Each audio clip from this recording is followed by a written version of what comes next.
इस समय दिल्ली एनसीआर में फिर से अराजकता फैल गई है, ट्रैफिक जाम हो रहा है और इसके लिए तथाकथित किसान जिम्मेदार हैं। तथाकथित किसानों ने पंजाब से अपनी यात्रा शुरू किया, हरियाणा के बॉर्डर पे आ चुके हैं।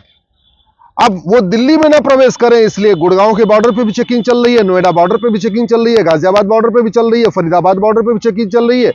तो पूरा दिल्ली का जो बॉर्डर है वहां हर जगह 2-2, 3-3 घंटे लग रहा है दिल्ली के अंदर आने में। जानते हैं क्यों? क्योंकि ये जो तथाकथित आंदोलन है इसको बहुत बड़ी मात्रा में विदेशी फंडिंग हो रही है और वो फंडिंग हो रही है इसलिए बार बार ये आंदोलन शुरू हो रहा है। जब पिछली बार आंदोलन शुरू हुआ था उस समय भी मैंने कहा था एफसीआरए खत्म कर दीजिए। ये 2010 में कांग्रेस ने जो कानून बनाया था एफसीआरए, ये केवल और केवल भारत में अराजकता फैलाने के लिए बनाया था। इसी एफसीआरए के जरिए कनाडा से फंडिंग आती है, ऑस्ट्रेलिया से फंडिंग आती है, अमेरिका से फंडिंग आती है, खाड़ी देशों से फंडिंग आती है भारत में अराजकता फैलाने के लिए। जब तक एफसीआरए खत्म नहीं होगा तब तक अराजकता खत्म नहीं होगी, तब तक विदेशी फंडिंग रुकेगी नहीं। दूसरी जो फंडिंग आ रही है वो हवाला के जरिए आ रही है, वो खाड़ी देशों से भी आ रही है और भी अन्य देशों से आ रही है। हवाला की फंडिंग तब रुकेगी जब भारत में one nation one tax code होगा, और ये जो विदेशी फंडिंग बैंक के जरिए आ रही है ये तब रुकेगी जब one nation one banking code होगा। हमने पीआईएल फाइल किया, सरकार को नोटिस भी हो चुका है कि भारत में आप यूनिफॉर्म बैंकिंग कोड लागू करिए। जो बाहर का पैसा आ रहा है वो आरटीजीएस के जरिए आ रहा है, एनईएफटी के जरिए आ रहा है, इसलिए आरबीआई का सॉफ्टवेयर उसको पकड़ ही नहीं पा रहा है। चूंकि उसमें एनईएफटी लिखा, पैसा आता है कनाडा से, पैसा आता है ऑस्ट्रेलिया से, लेकिन उसमें लिखा रहता है एनईएफटी या आरटीजीएस, तो आरबीआई का सॉफ्टवेयर समझता है कि ये भारत के अंदर ट्रांजैक्शन हो रहा है। कायदे से जो बाहर से पैसा आना चाहिए उस पर IMT, इंटरनेशनल मनी ट्रांसफर लिखा होना चाहिए। दूसरा, भेजने वाले का नाम पता होना चाहिए, भेजने वाले का मोबाइल नंबर होना चाहिए, भेजने वाले का कोई आईडी नंबर होना चाहिए। अभी हो क्या रहा है, बाहर से जो पैसा आता है, पहली बात तो उसमें IMT नहीं लिखा होता, इंटरनेशनल मनी ट्रांसफर नहीं लिखा होता। दूसरा, भेजने वाले का नाम पता भी नहीं होता, उसका कोई आईडी प्रूफ नहीं होता, उसका कोई मोबाइल नंबर नहीं होता। तो इसलिए सरकार को तत्काल यूनिफॉर्म बैंकिंग कोड लागू करना चाहिए। कोर्ट ने वित्त मंत्रालय को भी नोटिस जारी किया है, आरबीआई को भी नोटिस जारी किया है, लेकिन आज तक यूनिफॉर्म बैंकिंग कोड लागू नहीं किया गया। दूसरा, ये जो हवाला के जरिए पैसे आ रहा है, ये हवाला का पैसा तभी रुकेगा जब 100 रुपए से बड़ी नोट बंद होगी। मैं बार बार कह चुका हूं, जितनी बड़ी नोट होती है उतना ज्यादा हवाला होता है, जितनी बड़ी नोट होती है उतना ज्यादा कालाधन होता है, जितनी बड़ी नोट होती है उतना ज्यादा भ्रष्टाचार होता है। भारत में 100 रुपए से बड़े नोट की जरूरत ही नहीं है।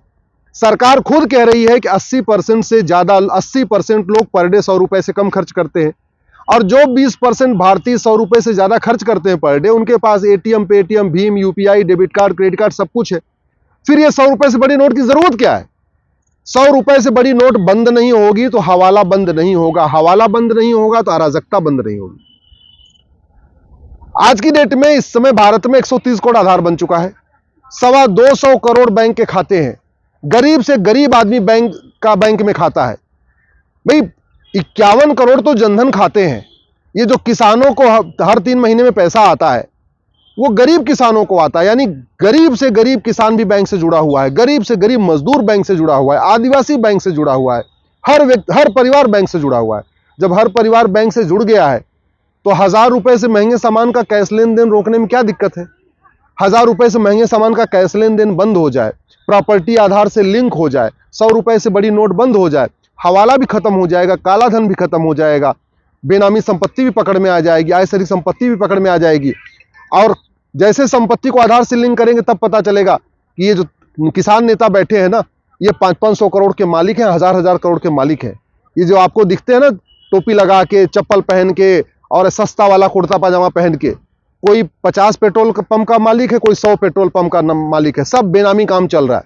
इसलिए संपत्ति को आधार से लिंक करना जरूरी है। तीसरी बात, आखिर पंजाब की पुलिस कार्रवाई क्यों नहीं कर रही है जो अराजकता फैला रहे हैं? हरियाणा की पुलिस क्यों कर रही है? क्योंकि पुलिस राज्यों के अधीन है। अब समय आ गया है कि 1861 का पुलिस एक्ट बदला जाए, भारत में one nation one police code लागू किया जाए, और जो पुलिस है, लॉ एंड ऑर्डर का विषय है, उसको कॉन्करेंट लिस्ट में डाला जाए। संविधान में जो पुलिस है, जो लॉ एंड ऑर्डर है, वो स्टेट लिस्ट में है, यानी राज्यों के अंदर में है, उसमें केंद्र चाह के भी कुछ नहीं कर सकता। केंद्र चाह के तब कुछ कर पाएगा जब इसको कॉन्करेंट लिस्ट, जो तीसरी सूची है, समवर्ती सूची, संविधान में 3 लिस्ट है, union list, state list, concurrent list. चूंकि पुलिस और law and order state list में है, इसलिए केंद्र सरकार चाह के भी कुछ नहीं कर सकता। तो पुलिस को कॉन्करेंट लिस्ट में लाना पड़ेगा, संविधान में संशोधन करना पड़ेगा, स्वाभाविक सी बात है। इसके लिए 2/3 बहुमत चाहिए, लेकिन इसके लिए प्रयास करना चाहिए। चौथी बात, ये दोबारा किसान इसलिए अराजकता कर रहे हैं कि जिन्होंने 2020 में अराजकता फैलाया था उनके ऊपर कोई कार्रवाई नहीं हुई।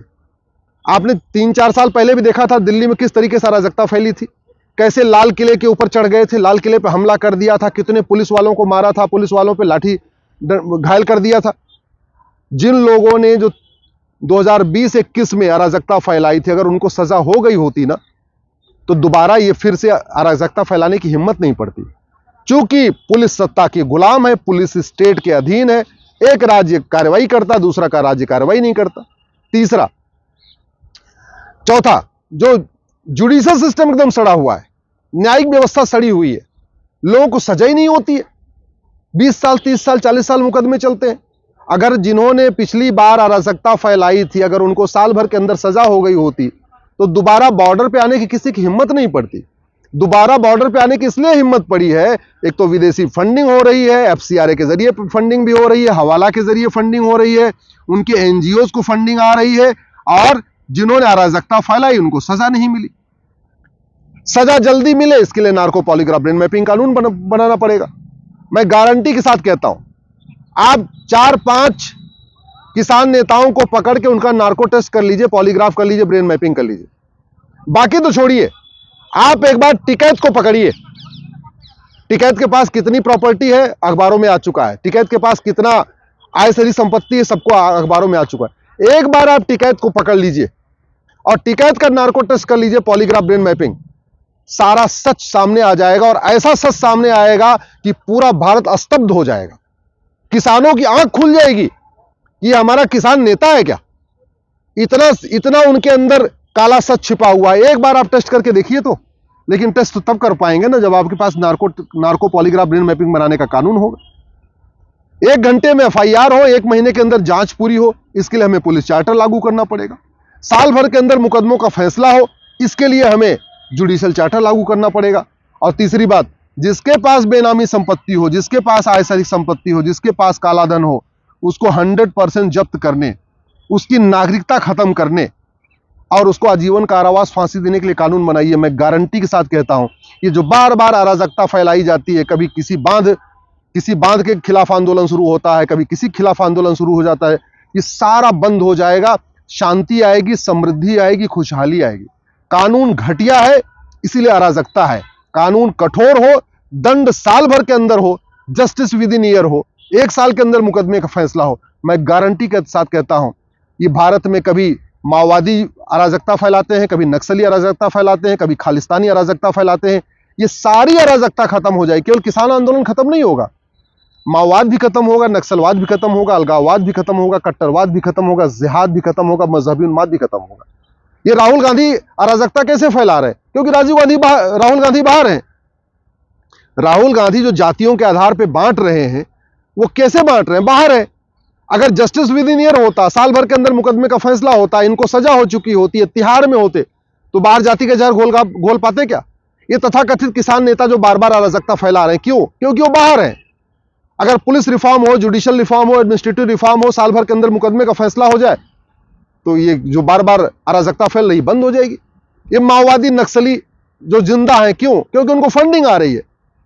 1 नेशन 1 टैक्स लागू हो, 1 नेशन 1 जुडिशियल कोड लागू हो और यूनिफॉर्म बैंकिंग कोड लागू हो, उनकी कमर टूट जाएगी, शांत हो जाएंगे। कोई ऐसी समस्या नहीं है जिसका इलाज कानून से नहीं हो सकता है। कानून जब तक नहीं बदलेगा तब तक अराजकता खत्म नहीं होगी।